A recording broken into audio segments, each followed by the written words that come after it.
lovers, my name is Heather Van Looy from handcraftingwithheather.com.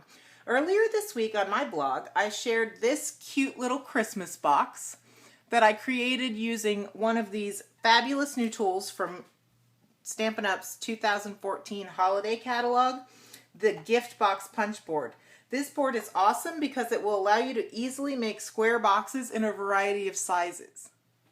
Let me show you how this tool works. There is a scoring tool that tucks right inside, and if you have larger pieces, this swings out. I don't need that for today, so I'm just going to leave it in. And then right on the punch board, there are recipes for boxes, so to speak, both in inches and centimeters. So for this box, I am going to choose, I have some 8x8 cardstock, and I'm going to score at the large starting line over here and at the small diagonal over here. So I put my paper in and I line it up with the large mark. I'm going to punch and I'm going to score right there, and I'm going to score horizontally. I'm going to go across here like this. Then I'm going to rotate 90 degrees. I'm going to line up with the large punch. I'm going to score both vertically and horizontally.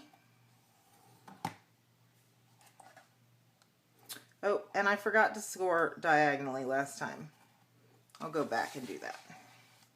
Line it up with the large here, and I forgot to do my small diagonal. That's okay. So I lined that up. Now I'm going to rotate again. Large. Every time you're just rotating 90 degrees, then you do a vertical score, a horizontal score, and a diagonal score.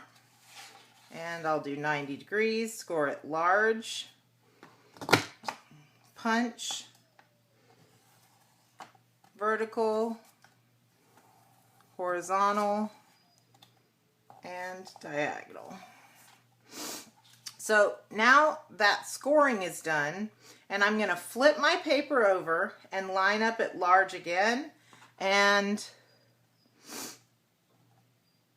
punch, rotate 90 degrees, line up at large again, punch, rotate 90 degrees, line up at large again, punch, and my final one, line up at large and punch.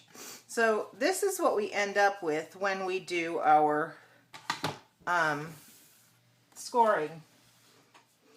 Okay, so I have scored and punched, and I've gone ahead and folded up on all of those score lines.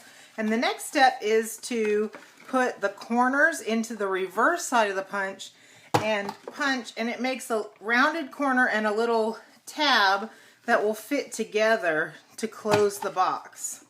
So you really don't need any adhesives to make a box like this, but if you want to, you could put some adhesive here and then tuck these into the side so that they're not in the way.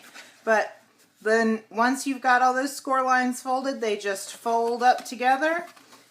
These across from each other interlock. I'm trying to keep this on camera and still do it. And then these across from each other interlock. And, oops. In theory, they interlock. They do. I'm trying to keep them on camera, and so that's making it a little tricky. But if you sometimes pulling on opposite sides and wiggling them in there. There we go. And then you've got a cute little box. This box measures 3 1/4 by 3 1/4 by 1 3/4 high. And I just followed the instructions on the punch board to get those dimensions. So here's my finished box. I've decorated the sides, added a little stamping, and put a cute bow on it. And as you can see, it's very cute and I really like it. But as I was playing around with this punch board, I wanted to figure out how I could make changes to the recipes that are here on the guide. And what I discovered by playing around is that these lines here control the size of the bottom of the box, and the size of the paper controls the height of the box. So this box here, you can see the difference, right? The size of this box, the base of it is a little bit larger, and it is it is shorter. So what I did was I took a piece of 7.5 by 7.5 cardstock, and I measured, I don't know if you can see it here, we'll try. I measured in between the large and the extra large with a ruler, and I put a little tick mark using a Sharpie. I'm not sure if you can see that or not, but I'm going to use that tick mark as my guide. So it's in between the large and the extra large sizes, and I'm going to line that up, and I'm going to punch. And I'm going to do my vertical and my horizontal marks, but I'm not going to do the diagonal because the diagonal is no longer going to line up properly. So I turn 90 degrees, line up with my mark, punch, do my vertical and horizontal score lines, turn 90 degrees, line up with that same line, punch, and do my 2 score lines, and then I'll do it again on my last side, lining up with my mark here, punch, vertical, and careful not to move the paper, horizontal score lines. Now, you can just try and fold, and I'll turn it over, I'll line up with that mark, and punch, turn, line up with that mark and punch, turn, line up with that mark and punch, turn, line up with that mark and punch. So far everything's the same except that I'm using that mark and I didn't do the diagonals. Now here's where my diagonals need to go. You can just in that space fold it manually without a score line, but I found that didn't work so well. I mean, it worked okay, but it was just a little bit harder. So what I do is I line up this score line here, and then I line up the corner with a score line there, and I just manually make my score lines. So I turn, I'm going to line up this score line with the score, and then I'm going to slide until my corner lines up with one of the diagonal score marks, and do custom diagonals.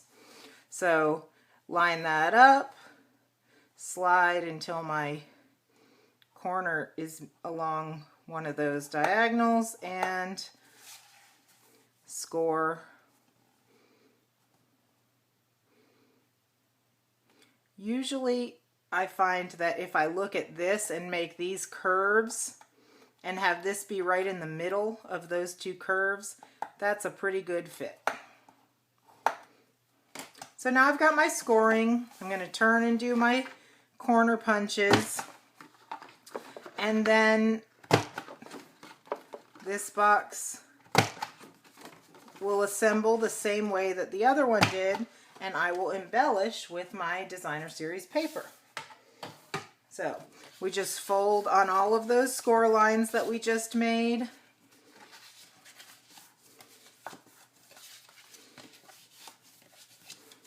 Fold in on the diagonals like this. It takes a little bit of, it's a little bit tricky, but you just fold there.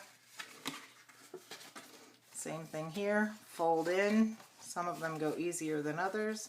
Fold in, fold in, and then we can see that this box, when it's finished, is much shorter, and the base is a little bit larger because instead of using the large score mark, I used something that's in between the large and the extra large. So I've embellished my box with pieces of the All Is Calm specialty DSP from the holiday catalog, which I just absolutely love. I think the colors are really beautiful. This DSP was also from that set, and you can see the difference in these two boxes. What I like about this is that now you have two boxes that can be stacked on top of each other. And if you were to make a third, you could make a little stack of little gift boxes. Great things to include in these. For this one, I made a set of gift tags that went inside. You could put some little chocolates or something, really anything, and it just makes a wonderful gift, which anyone would love to receive. And the package is as beautiful as what's inside. Thank you so much for joining me today. I hope you liked my project. If you did, I hope you'll leave me a comment on www.handcraftingwithheather.com. And you can find all of the dimensions and instructions for the project there as well. Happy stamping!